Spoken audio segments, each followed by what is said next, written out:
Bonjour à tous. Ravi d'être là ce matin avec vous. Je souhaitais, titre liminaire, vous remercier vivement pour l'organisation de ce colloque centré sur l'épigénétique. Saluer à cette occasion-là Chantal Roussy. Ravi de votre invitation, Claude Finkelstein.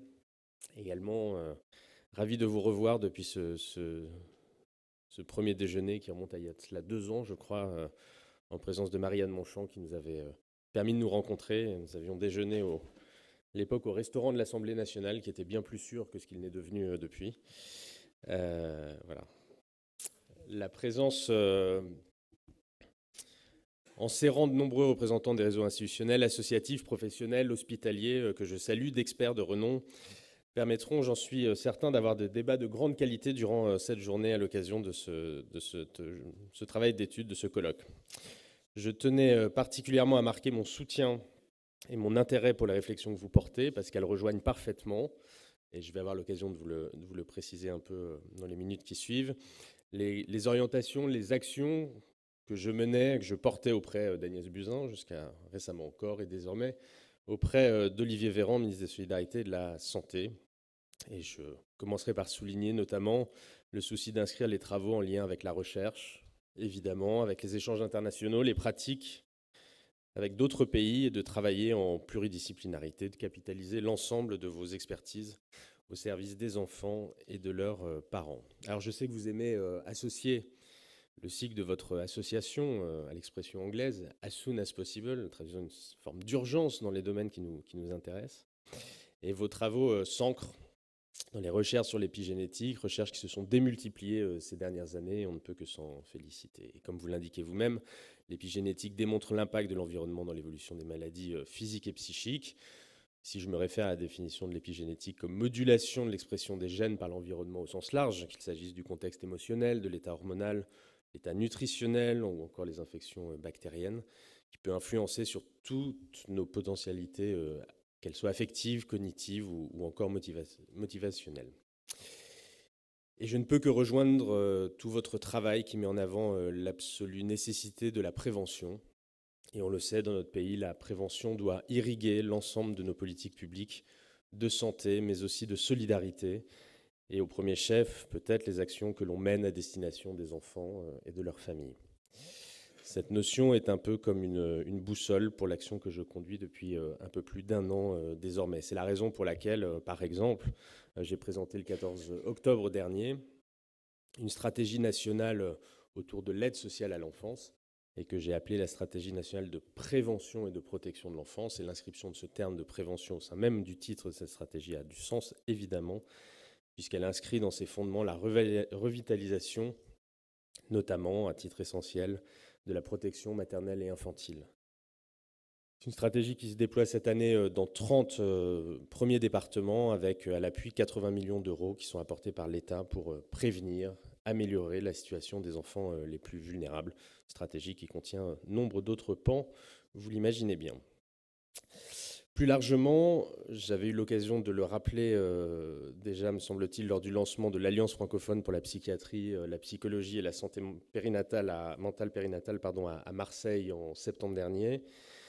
Je me permets de rappeler quelques chiffres que nous évoquions encore à l'instant. Chaque année en France, plus de 3000 naissances nécessitent l'hospitalisation de la mère pour un état psychotique. Et dans leur première année de vie, ce sont près de 50 000 bébés qui interagissent avec une mère présentant un trouble psychique caractérisé sévère, voire un peu plus que 50 000 même. C'est ce qu'on se disait à l'instant. Et dans le même temps, parmi les 12% de femmes déclarant avoir présenté des difficultés psychologiques persistantes pendant leur grossesse, un quart seulement ont bénéficié d'une consultation qui permet d'aborder cette difficulté. Donc ces données illustrent l'ampleur du défi, qui est un défi de société qui est devant nous, pour créer les conditions les plus favorables à la constitution d'un lien d'attachement sécure, indispensable, on le sait, au bon développement de l'enfant, à son bien-être, à son épanouissement. Alors vous le savez, je l'espère du moins, nous avons fait du sujet des 1000 premiers jours de la vie de l'enfant une priorité d'action publique, pour la première fois à ce point assumé, affirmé, à ce point ambitieux, je pense, je l'espère, dans notre pays. Avec le président de la République et Agnès Buzyn, à l'époque, nous avons installé en septembre 2019 une commission d'experts scientifiques de tout horizon sur cette question des 1000 premiers jours de l'enfant, commission présidée par Boris Cyrulnik, qui vous rejoindra cet après-midi, je crois, au cours d'une des tables rondes. Les conclusions de cette commission seront rendues publiques au cours du printemps, courant avril,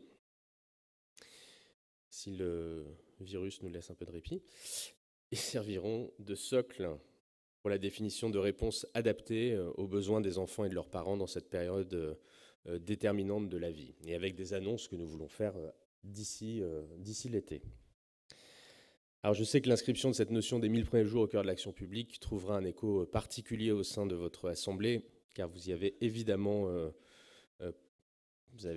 participé à son émergence sur les plans scientifiques, cliniques, pratiques. D'ailleurs, le premier déjeuner que j'avais fait avec les futurs membres de cette commission, tous les scientifiques, ils nous ont dit « c'est très bien que vous vous intéressiez, que les politiques s'intéressent aux 1000 jours. Il était temps.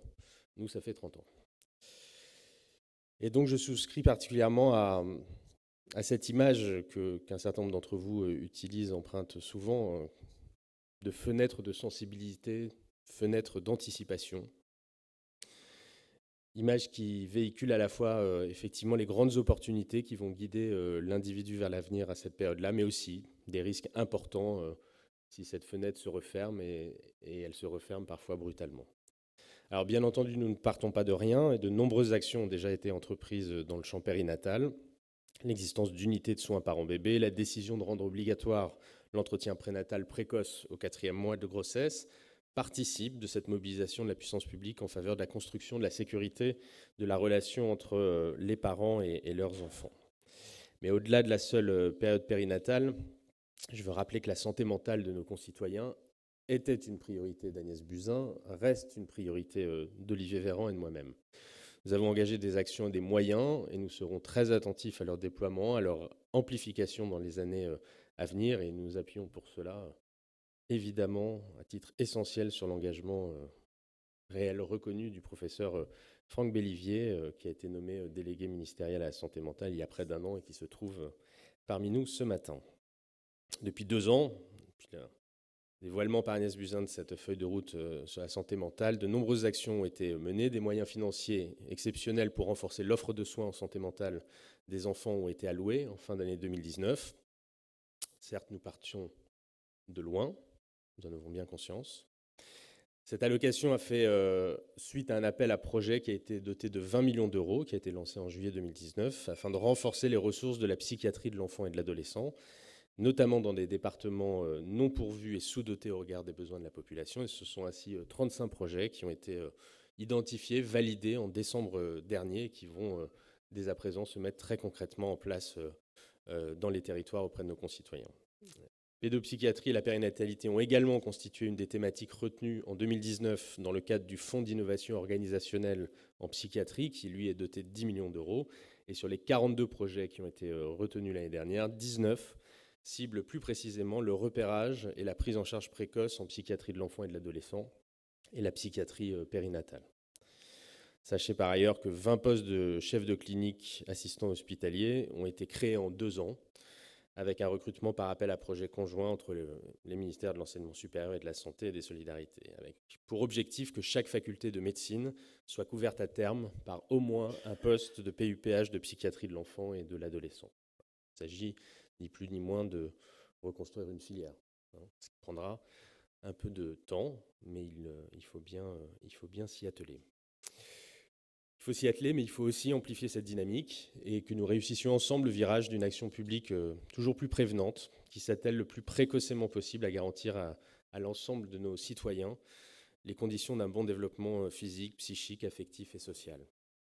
Comme vous l'avez démontré, cela commence dès la période anténatale, dès la construction du désir d'être parent, et c'est un aspect qui reste encore souvent totalement ignoré. Seuls 9% des femmes enceintes ont fait une visite préconceptionnelle et à peine 16% des Français savent que l'alimentation du père, futur père, avant la conception aura un impact sur la santé future de l'enfant.